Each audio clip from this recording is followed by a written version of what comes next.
காவிய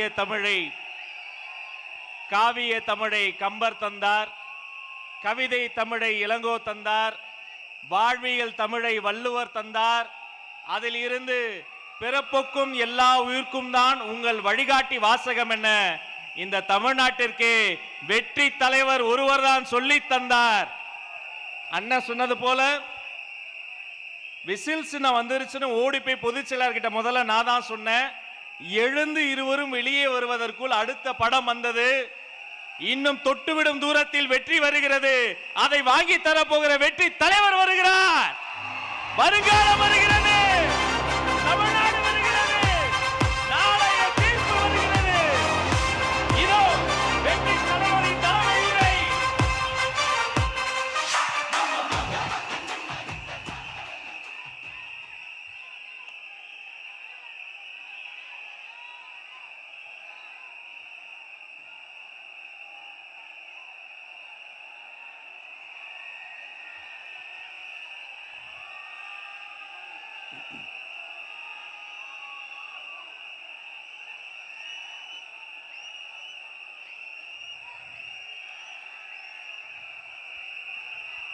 நம்மளுடைய இந்த அரசியல் பயணத்தில் மிக மிக மிக முக்கியமான ஒரு காலகட்டத்தில் நாம் இருக்கிறோம். நான் ஏன் இதை இவ்வளோ அழுத்தமாக சொல்கிறேன் அப்படின்னா,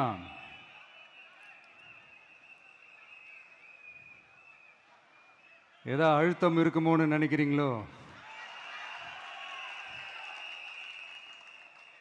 அழுத்தமா நமக்கா?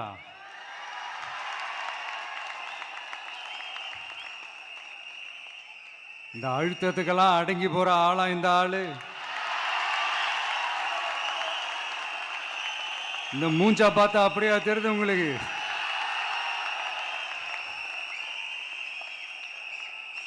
அதனால அப்படியெல்லாம் நடக்காது. அதுவும் முக்கியமா நம்ம கிட்ட அதெல்லாம் நடக்கவே நடக்காது. ஆனா அழுத்தம் இருக்குதான்னு கேட்டீங்கன்னா இருக்குது. அது நான் இல்லைன்னு சொல்ல வரல. நமக்கு இல்ல, மக்களுக்கு. தமிழ்நாட்டை இதுக்கு முன்னாடி ஆண்டவங்களும் சரி பாஜகவுக்கு அடிமையா தான் இருந்திருக்கிறாங்க. ஸோ அவங்கள நம்பியும் ஒரு பிரயோஜனமும் இல்லை. இப்ப ஆண்டுகிட்டு இருக்கிற இந்த திமுக அரசாச்சும் நமக்கு ஏதாவது செய்வாங்கன்னு பார்த்தா இவங்களும் அவங்கள மாதிரியே தான். இன்னும் சொல்ல போனா ஒரு படி மேல, இன்னும் மோசம். அவங்களாச்சும் நேரடியா சரண்டர் ஆகி இருப்பாங்க, இவங்க மறைமுகமா சரண்டர் ஆகி இருக்கிறாங்க. அவ்வளவுதான் வித்தியாசம். அதனால நீங்க பாத்தீங்கன்னா அவங்களோட அந்த வேஷம் கலைஞ்சிடக்கூடாதுன்றதுக்காக இந்த கலர் கலரா கவர்ச்சிகரமான இந்த அறிவிப்புகள்லாம் வெளியிடுறாங்க. நோட்டீஸ் பண்ணியிருப்பீங்கன்னு நினைக்கிறேன்.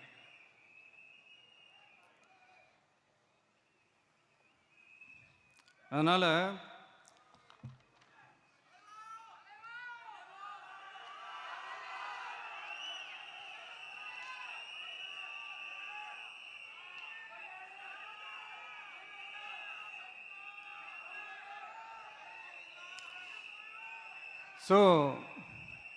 இவங்க எல்லாரும் இப்படியே இருக்கிறாங்களே, நமக்காக உண்மையா உழைக்கிறதுக்கு யாராச்சும் வந்துட மாட்டாங்களா அப்படின்னு மக்கள் ஒரு விதமான அதை வெளியில சொல்ல முடியாத ஒரு அழுத்தத்தில் இருக்கிற நேரம் இது. மாத்தி மாத்தி ஓட்டு போட்டு ஏமாந்து அவங்க இப்ப நம்மளை நம்புறாங்க.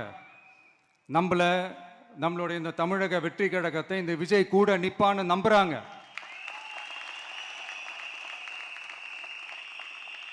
நம்மளை நம்புறவங்களுக்காக நாம நம்பிக்கையோடு இருக்கணும்ல. அப்படின்னா இது முக்கியமான மிக மிக மிக முக்கியமான ஒரு காலகட்டம் தானே. அதனாலதான் அவ்வளவு அழுத்தமா நான் சொன்னேன். இந்த தேர்தல், இந்த கூட்டணி, இதெல்லாம் பத்தி நிறைய இந்த ஹேஷியங்கள் ஜோஷியங்கள் எல்லாம் நடந்துகிட்டு இருக்கு இல்லையா? என்னப்பா இந்த விஜய் இப்பதான் வந்திருக்கிறாரு, இவரு கூடலாம் யார் வரப்போறா, அவங்க வரமாட்டாங்க, இவங்க வரமாட்டாங்க, அப்படி இப்படின்ட்டு நம்மளை பற்றி ஒரு அண்டர் எஸ்டிமேட் பண்ணிட்டு இருக்காங்களே. அதுனா நமக்கு புதுசாக என்ன? 30 வருஷமாக நம்மளை அண்டர் எஸ்டிமேட் பண்ணிட்டு தான் இருக்கிறாங்க. ஆனால் மக்கள் கரெக்டாக நம்மளை எஸ்டிமேட் பண்ணி ரொம்ப அழகா, ரொம்ப அக்கறையா, ரொம்ப தெளிவா, ரொம்ப தீர்க்கமா நமக்குன்னு ஒரு இடத்த கொடுத்திருக்கிறாங்கல்ல. எப்படி? என் கேரியரின் உச்சமான ஒரு இடத்த கொடுத்திருக்கிறாங்கல்ல. அதை இந்த நாடே பார்த்துக்கிட்டு இருக்குல்ல. ஏன் அப்படி எனக்கு அந்த இடத்த கொடுக்கணும்? ஏன்னா இந்த விஜய் நம்ம பிள்ளையாச்சே, நம்ம அண்ணனாச்சே, நம்ம தம்பியாச்சேன்னு சொல்லி அவங்க மனசுல அப்படி தோணுது. அதனாலதான் நமக்கு அப்படி ஒரு இடத்த கொடுத்து உள்ளன்போடு அள்ளி நம்மளை அரவணைச்சிக்கிட்டு இருக்கிறாங்க. அப்படி நம்மளை நம்புறவங்களுக்காக நாம உழைக்கிறதே அது ஒரு பழக்கமாகி பழக்கமாகி இப்ப அதுவே என்னுடைய ஒரு ஒரிஜினல் கேரக்டராகவே மாறிடுச்சு. இத்தனை வருஷமா இருக்கிற அந்த உழைக்கிற குணம் அது எப்படி மாறும்? அதெல்லாம் மாறவே மாறாது. அரசியலுக்கு வந்ததுக்கு அப்புறமும் சரி, ஆட்சி அதிகாரத்துக்கு வந்ததுக்கு அப்புறமும் சரி, ஒன்னே ஒன்று சொல்ற, எழுதி வச்சுக்கோங்க. இதுக்கு முன்னாடி இருந்தவங்க மாதிரியோ இல்லை இப்போ இருக்கிறவங்க மாதிரியோ ஊழல் செய்யவே மாட்டான்.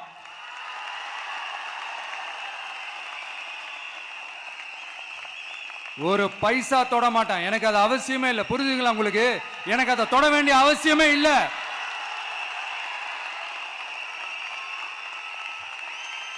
ஒரு துளி ஊழல் கரை கூட படியவே படியாது, படியவும் விட மாட்டான். நீங்க கேட்கலாம், இது என்ன சினிமாவா? இது என்ன முதல்வன் படமா? ஒரே நாள் நம்ம இவர் எல்லாத்தையும் கிளீன் பண்ணிடுவாரான்னு நீங்க கேட்கலாம். ஓகே, பிராக்டிகலா அது பாசிபிள் இல்லதான். But it is a process, right? It is a process. இப்படி எதுக்குமே ஆசைப்படாத ஒருத்தன் அரசியலுக்கு வரான் அப்படின்னா, அவன் கண்ணு முன்னாடி ஏதாவது ஒரு தப்பு நடக்குது அப்படின்னா, அவன் கண்ணு முன்னாடி ஏதாவது இந்த மாதிரி ஒரு ஊழல் நடக்குது அப்படின்னா, அதை பார்த்துக்கிட்டு அவன் சும்மா இருப்பான்னு நினைக்கிறீங்க?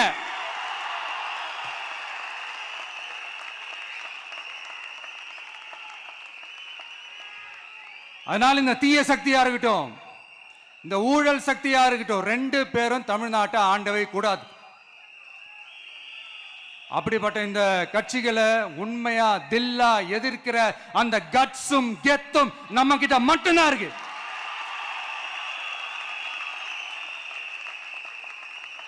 அதனால நீங்க என்ன சூழ்ச்சி நம்ம மேல பண்ணாலும், என்ன அழுத்தம் நீங்க கொடுத்தாலும், இந்த அடங்கி போறதுக்கோ, இந்த அண்டி பொழைக்கிறதுக்கோ, இல்ல இந்த அடிமையா இருக்கிறதுக்கால நாம அரசியலுக்கு வரல. என் மண்ணுக்கும் மக்களுக்கும் யார் என்ன தீங்கு செஞ்சாலும் அதை எதிர்த்து அவங்க கிட்ட இருந்து நம்ம மக்களை பாதுகாக்கிறதுக்காக தான் நம்ம அரசியலுக்கே வந்திருக்கிறோம். அண்ட் முக்கியமா தோழர்களே, மக்களுக்கு என் மேல மட்டும் நம்பிக்கை இருந்தா அது பத்தாது. என் கூட டிராவல் பண்ற என்னோட எல்லா தோழர்கள்கிட்ட அந்த நம்பிக்கை வரணும்.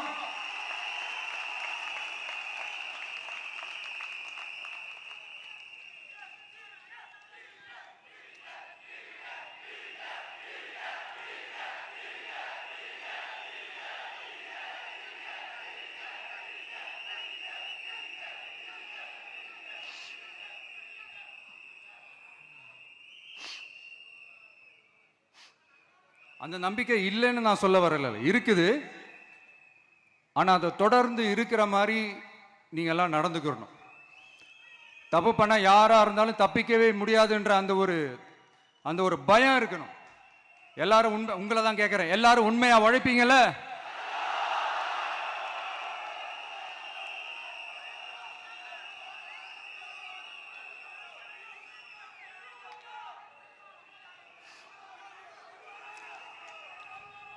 யாருக்காகவும் எதுக்காகவும் நம்மளோட அரசியல காம்ப்ரமைஸ் பண்ணிக்கவே கூடாது. செய்வீங்கல்ல?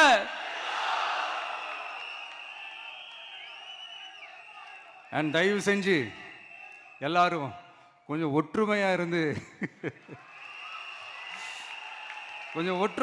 சேர்ந்து உழைச்சி ஜெயிப்பீங்கல்ல? சரி, நமக்காக நம்ம மக்கள் கண்டிப்பா ஓட்டு போட்டு ஜெயிக்க வைப்பாங்க, அதில் எந்த மாற்று கருத்துமே கிடையாது. அப்படி ஜெயிக்கிறதுக்காக நாம் என்ன செய்ய போறோம்? மக்களிடம்னு செல்னு அறிஞர் அண்ணா அவர்கள் சொன்னதை ரொம்ப டீப்பாக சின்சியராக அடாப்ட் பண்ணுறதோட மட்டும் இல்லாமல் நம்மளோட அரசியலில் அதை செயல்படுத்தணும். அதுதான் முக்கியம். ஏன்னா இப்போ அரசியல் இருக்கிறவங்க அண்ணாவை மறந்துட்டாங்க. அண்ணா ஆரம்பித்த கட்சியும் அண்ணாவை மறந்து சுயநலமாக மாதிரி பல வருஷம் ஆச்சு. அண்ணா பேரில் இருக்கிற கட்சியும் அவரை மறந்து பல வருஷம் ஆச்சு. ஆனால் நாம அவரை மறந்துடக்கூடாது. மக்கள்கிட்ட போகணும், மக்களோட மக்களாகவே இருக்கணும், மக்களுக்காகவே இருக்கணும். அதுக்காக நாம் என்ன செய்ய போகிறோம், என்னெல்லாம் செய்ய போகிறோம், அதுக்காக தான் இந்த மீட்டிங். ஆரம்பிக்கலாமா? இந்த ரெண்டு கட்சிகள், ஆண்ட கட்சியா இருக்கட்டும், இப்போ ஆள்ற கட்சியா இருக்கட்டும், அவங்கள பொறுத்த வரைக்கும் பூத்துனா என்ன தெரியும்ல? அவங்கள பொறுத்த வரைக்கும் பூத்துனா கள்ள ஓட்டு போடுற இடம். ஆனா நமக்கு, நம்ம டிவிகேவுக்கு அது ஒரு ஜனநாயக கூடம்.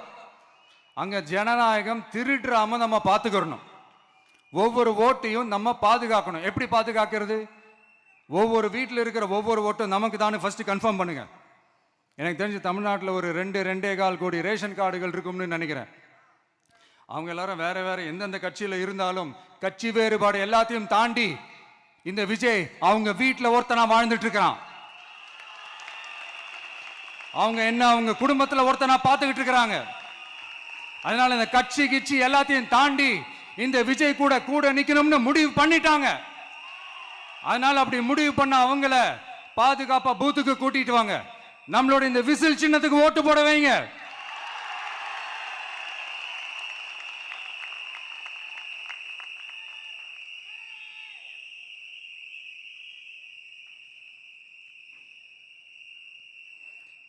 ஒன்றியம், நகரம், பேரூர் பகுதி கிளைன்னு இங்க வந்திருக்கிற நம்மள எல்லார் நிர்வாகிகளும் தான் நம்ம கட்சியினுடைய ஆணி வேர். நீங்க எல்லாரும் சுதந்திரமா செயல்படணும், சுதந்திரமா செயல்பட விடணும்.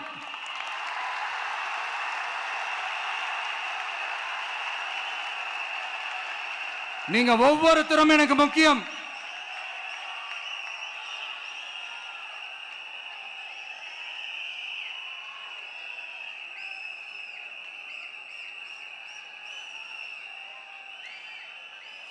நீங்க தான் நம்மளுடைய இந்த பிஎல்ஏஸ் பூத் லெவல் ஏஜென்ட்ஸோட களத்தில் நின்று வேலை பார்க்க போற ஃப்ரண்ட் லைன் வாரியர்ஸ். இப்ப நடக்க போறது வெறும் எலெக்ஷன் கிடையாது, இது ஒரு ஜனநாயக போர். இந்த டெமோக்ராட்டிக் பேட்டில லீட் பண்ண போற கமாண்டர்ஸ் நீங்க தான்.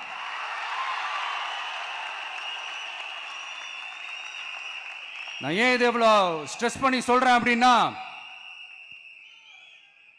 இந்த தீய சக்தி எப்படி, இந்த தீய சக்தியோட தில்லு முள்ளுலாம் உங்களுக்கே நல்லா தெரியும். முழிச்சிட்டு இருக்கும் போது முழியை தோண்டி எடுத்துட்டு போற கூட்டம். அதனால கொஞ்சம் ஜாக்கிரதையா இருக்கணும். நம்ம எலெக்ஷனுக்கு இன்னும் 3 மாசம் தான் இருக்குது, அவ்வளவு கூட இல்லைன்னு நினைக்கிறேன். இந்த 3 மாசத்துல நீங்க செய்ய போற அந்த களப்பணியில தான் நம்மளுடைய வெற்றியே இருக்குது. உங்களுக்கு இந்த விஜய் பிடிக்கும்ன்றது உண்மைனா, சத்தியம்னா, உங்களோட உழைப்புல அதை காட்டுங்க. அப்புறம் நாங்க அறிவிக்க போற வேட்பாளர்களுக்கு நீங்க உங்களுடைய முழு ஒத்துழைப்பை நீங்க கொடுக்கணும். கொடுப்பீங்க தானே?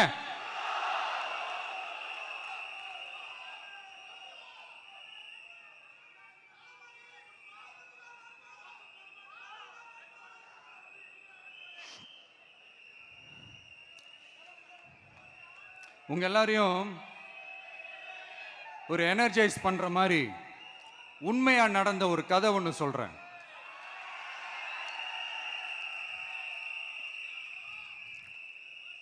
சொந்த நாட்டையே ஒரு கூட்டம் அபகரிக்குது.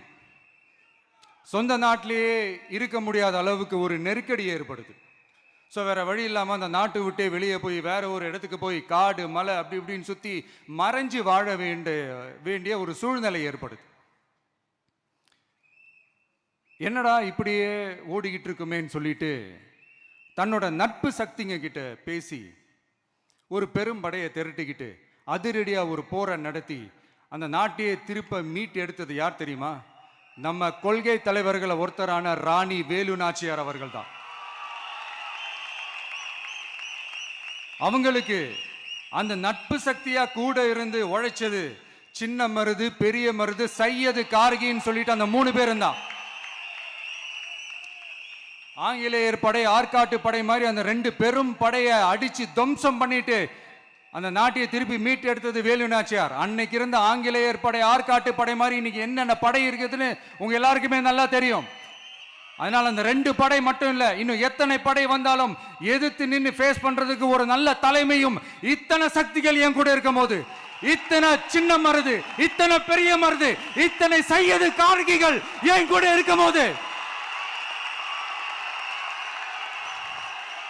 நம்ம நாட்டை நம்மளால மீட்டெடுக்க முடியாதான?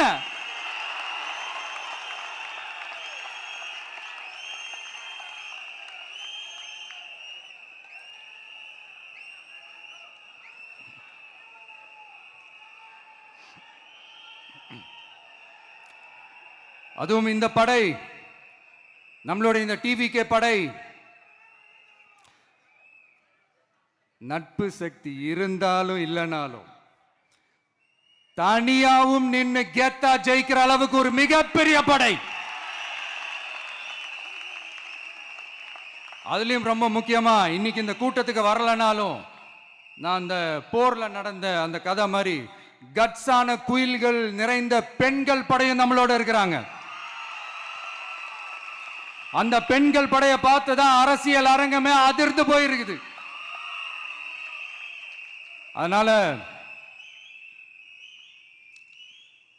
எல்லாரும் ஒரு நிமிஷம் எனக்காக எந்திரிச்சு நில்லுங்களேன் ப்ளீஸ். நான் சொல்றதை கொஞ்சம் ரிப்பீட் பண்ணுங்க. இந்த 2026 சட்டமன்ற தேர்தல்ல நாம எல்லாரும் உண்மையாக உழைப்போம், சத்தியமாக உழைப்போம், உறுதியாக உழைப்போம், ஒற்றுமையாக உழைப்போம். Thank you. Please sit down.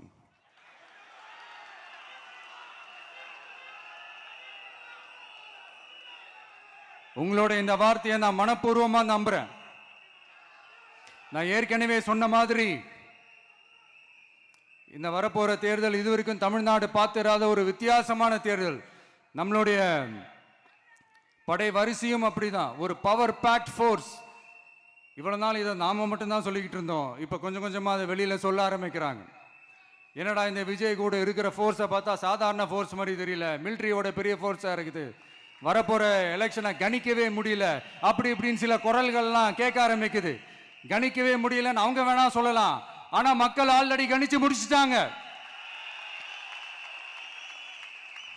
அவங்க மனசை நல்லா புரிஞ்சு வச்சிருக்கிற நமக்கு அது நல்லாவே தெரியும். அதனால இந்த எலெக்ஷன் ரிசல்ட்டுக்கு அப்புறம் இந்த தீய சக்தி கிட்ட இருந்தோம், இந்த ஊழல்வாத அடிமை சக்தி கிட்ட இருந்தோம் தமிழ்நாட்டை மீட்டுட்டோம்னு உறுதியா அறிவிப்போம். அதுல என்ன மாற்று கருத்து கிடையாது. அதனால என் நெஞ்சில் குடியிருக்கும் தோழர்களே, தோழிகளே, உங்களோட நான் இருக்கேன், நம்மளோட நம்ம மக்கள் இருக்கிறாங்க. இதுக்கு மேல என்ன வேணும்? கான்பிடண்டா இருங்க, நல்லதே நடக்கும், வெற்றி நிச்சயம். மீண்டும் சந்திக்கும் வரை நன்றி, வணக்கம்.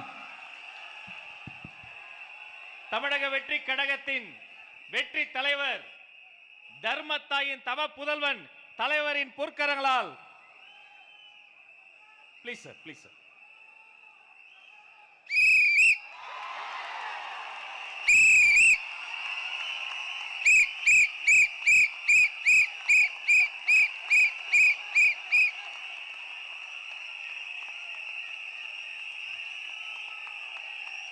நம்ம சின்னம், உங்கள் சின்னம், நம்மளுடைய வெற்றி சின்னம் விசில்.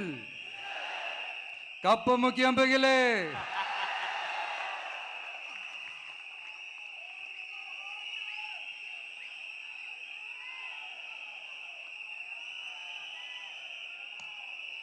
நம்முடைய வெற்றி சின்னத்தை வரலாறு படைக்க போகிற தமிழக வெற்றி கழகத்தின் சின்னத்தை வெற்றி தலைவர் அவர்கள் இப்போது உங்கள் முன்னால்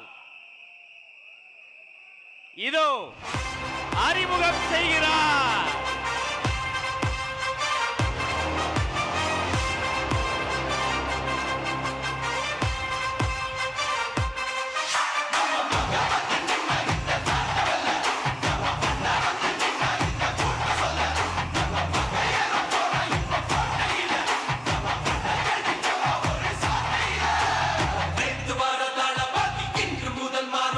மக்கள் மன்னன் நாட வர நெருப்பா, மக்கள் யோசனை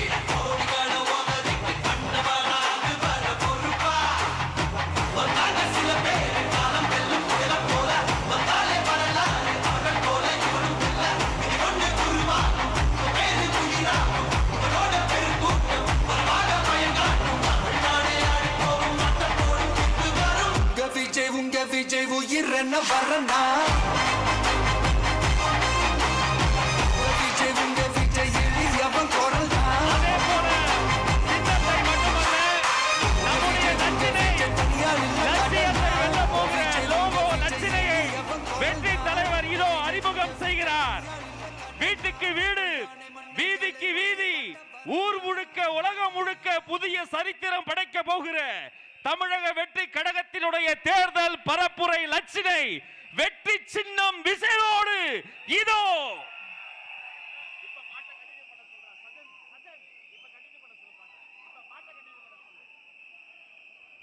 வெற்றி தலைவரின் வெற்றி சின்னம் விசில். உழைக்கும் மக்களின் சின்னம் விசில்.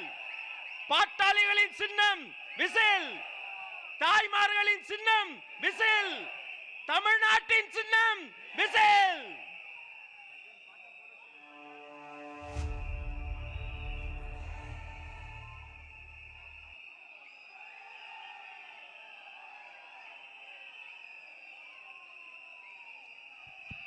இந்த லோகோ லட்சணையை ஆதாரமாக கொண்டு வீட்டுக்கு வீடு நம்முடைய கேம்பெயின் பரப்புரை துவங்குகிறது என்பதை நெஞ்சார்ந்த மகிழ்ச்சியோடு உங்களோடு பகிர்ந்து கொள்கிறோம்.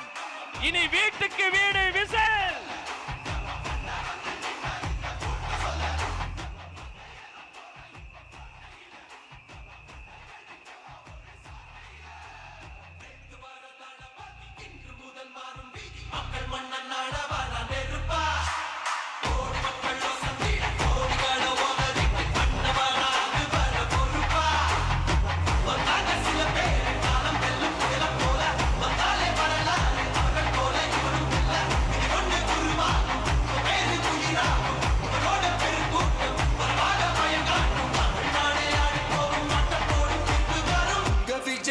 விஜய் உயிரென்ன வரனா விஜய் உங்க விஜய் எளியவன் குரல் தான் விஜய் உங்க விஜய் தனியார் இல்ல கடல் தான் விஜய் உங்க விஜய் எளியவன் குரல் தான் விஜய் உங்க விஜய் தனியார் இல்ல கடல் தான் மக்கள் தானே மன்னர்களை உனக்கு காட்ட வரனா